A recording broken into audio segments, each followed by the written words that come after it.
할렐루야. 오늘 하루도 하나님께서는 당신의 섭리대로 세상을 주관해 가시고 다스려 가십니다. 하나님의 인도하심과 보호하심과 통치하심이 여러분과 함께 하시기를 바랍니다. 오늘은 이사야서 38장 1절로 22절의 말씀을 가지고 히스기야의 병과 회복이라는 주제로 말씀을 드립니다. 38장 본장은 히스기야 왕이 병들어 죽게 되었을 때에 하나님께서 기도하여 생명을 15년 연장받은 사건이 기록되어 있습니다. 이 내용은 11개 20장 1절로 11절에 자세히 기록되어 있어서 여러분 한번 살펴보시기를 바랍니다. 1절로 3절을 보게 되면은 히스기야 왕이 병들어 죽게 되었습니다. 이 세상에 어느 누구라도 일단 한번 죽는 것은 정하신 것이기 때문에 히스기야도 죽게 된 것이죠. 그러나 죽음에도 보편적으로 두 가지 죽음이 있습니다. 천수를 다하고 자연사하는 것과 뜻하지 않고 병고와 사고로 죽는 죽음이 있습니다. 본문에는 히스기야 왕이 뜻하지 않는 병이 들어 죽게 되었다라고 기록하고 있습니다. 그로 죽음에는 3대 비밀이 있습니다. 언제 어디서 어떻게 죽을지 모르는 비밀. 이것은 오직 하나님만이 알고 계시는 것입니다. 본문 1절에 보게 되면 그 즈음에라고 합니다. 즉 히스기야 왕이 병들어 죽게 되었을 때를 말하죠. 그럼 이때가 언제인가? 아수르에게 침략을 당하던 시기를 말합니다. 이는 히스기야 취임 14년째였고 병들었다가 15년 더 왕노릇 하였으니 그가 도합 29년 동안 왕노릇을 하였습니다. 열왕기하 18장 2절이 기록되어 있습니다. 그렇다면 히스기야가 병들었던 시기는 왕이 된 지 14년이 되었을 쯤이 그때를 말하는 겁니다. 그렇습니다, 여러분. 시편 90편 10절을 보게 되면 인생살이가 70이요 간결하면 80이라고 하였습니다. 짧으면 짧고 길면 길다고 할 수 있겠지만 그 인생살이가 수고와 슬픔뿐이라고 합니다. 그런 인생살이에 병들어 죽어버린다면 참으로 비극이라 할 수가 있겠죠. 그래서 사람은 죽는 것도 참으로 중요한 과제 중에 하나입니다. 왜냐하면 사람에게는 죽음 이후에 또 다른 천국과 지옥이라는 여러분 영원한 세계가 기다리고 있기 때문입니다. 그러므로 하나님의 사람들은 언제 어디서 어떻게 죽어도 떳떳하고 당당하게 하나님 앞에 갈 수 있는 준비를 하면서 살아가야 할 것입니다. 그래서 하나님께서는 성도의 죽는 것을 귀중히 보신도다라고 시편 116편 15절에서 말씀하고 있는 것입니다. 다시 3절을 보게 되면 히스기야는 기도하면서 하나님께 내가 주의 앞에서 진실과 진심으로 행하며 주의 목전에서 선하게 행한 것을 추억하옵소서라고 간구합니다. 이 말은 히스기야가 평소에 살아가면서 하나님 앞에서 온 마음을 다하여 진실하게 여러분 살아왔고 선한 일에 최선을 다하며 살아간 것을 기억해달라고 여러분 간구하고 있는 겁니다.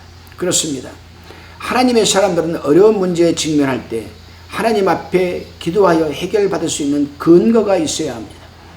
즉 믿음, 말씀, 순종, 행함의 열매, 합력하여 선을 이루었던 열매, 이런 것들이 여러분 있어야 됩니다. 이러한 것들을 우리는 영적인 자산이라고 합니다.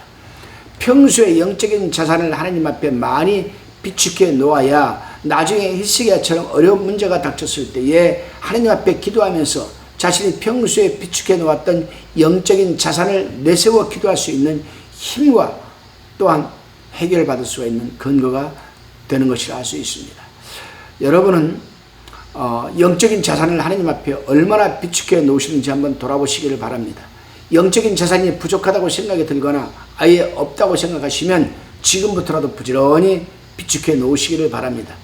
다시금 4절로 8절까지를 살펴봅니다.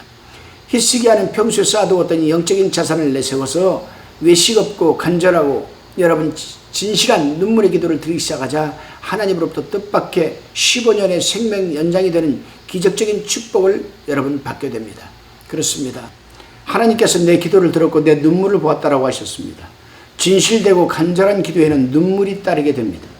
히스기야의 생명을 15년 더 연장시켜 주시겠다는 약속뿐만이 아니라 앞으로 아수르 왕의 손에서 유다 나라를 건지시고 보호하시겠다라는 여러분 보너스 약속까지도 받았습니다.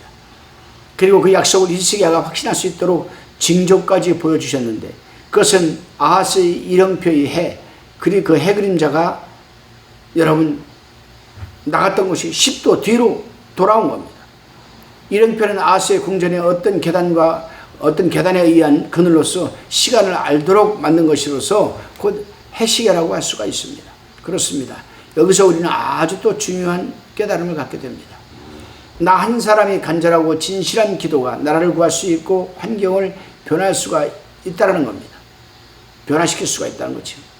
이러한 사실은 히스기야 한 사람뿐만 아니라 신구약 성경 곳곳에 기록되어 있는 것을 보면 누구라도 간절하고 진실한 기도로 나라를 구할 수 있고 환경을 여러분 변화시킬 수 있다는 사실을 깨닫게 됩니다.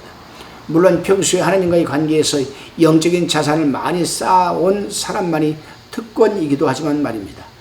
다시금 본문 9절로 20절을 살펴봅니다.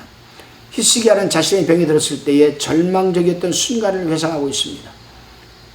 10절 15절에 보면 히스기야는 10절로 15절에 보게 되면은 히스기야는 자신의 병으로 인하여 하나님께 버림받았다는 생각을 했습니다. 그렇습니다. 히스기야의 절망적인 생각은 하나님의 백성들이 지극히 어려운 일을 만나게 될 때 갖는 일종의 위기의식이라고 할 수가 있습니다. 히스기야 또한 연약한 인간으로서 하나님을 온전히 바라보지 못했기 때문에 위기의식을 갖게 된 것 아니겠습니까? 이처럼 우리도 극단적인 한계 상황에 처했을 때에 좌절과 시기에 빠질 경우가 있습니다. 그러므로 자만하지 말고 언제나 겸손하게 하나님만을 전폭적으로 바라보고 신뢰하고 의지하고 경성해야만 할 것입니다. 다시금 16절로 17절을 살펴보게 되면 절망에 빠졌던 히스기야는 이제 하나님을 만나고 그 하나님을 만난 이후에 신앙을 회복하고 나서 자신의 병든 원인이 죄에 있었음을 고백하고 있습니다. 이런 고백은 히스기야가 이스라엘 내에 일으켰던 종교개혁 운동으로 인하여 교만해진 마음을 다시금 겸손하게 변화된 모습을 보여주는 것입니다. 이제 히스기야 자신의 기도에 응답해 주신 하나님께 감사의 찬송을 드리고 있습니다. 다시금 21절로 22절을 살펴보게 되면은 저는 이 부분을 읽으면서 왜 이 말씀이 맨 마지막에 기록되었을까 하는 생각을 해보았습니다. 사실 이 말씀은 순서로 보아서 6절 7절 사이에 산입되어야 할 문장이 6절 7절 사이에 들어갔어야 이 전체 문장이 매끄러울 텐데 왜 맨 마지막에 부분에 가서 쓰여졌을까? 아무튼 히스기야는 하나님의 은혜로 병 고침을 받아서 15년 동안 하나님께 쓰임을 받았습니다.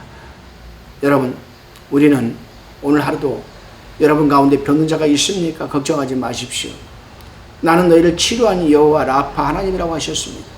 하나님 앞에 겸손하게 눈을 감으시고 평소에 쌓아놓은 영적 자산을 생각하면서 하나님 앞에 진실되게 간절하게 간구하셔서 회복되시기를 주님의 이름으로 축원합니다. 기도드립니다. 주님, 인간이라면 아무리 믿음이 좋고 훌륭한 사람이라 할지라도 죽음을 피할 수는 없는 것 같습니다.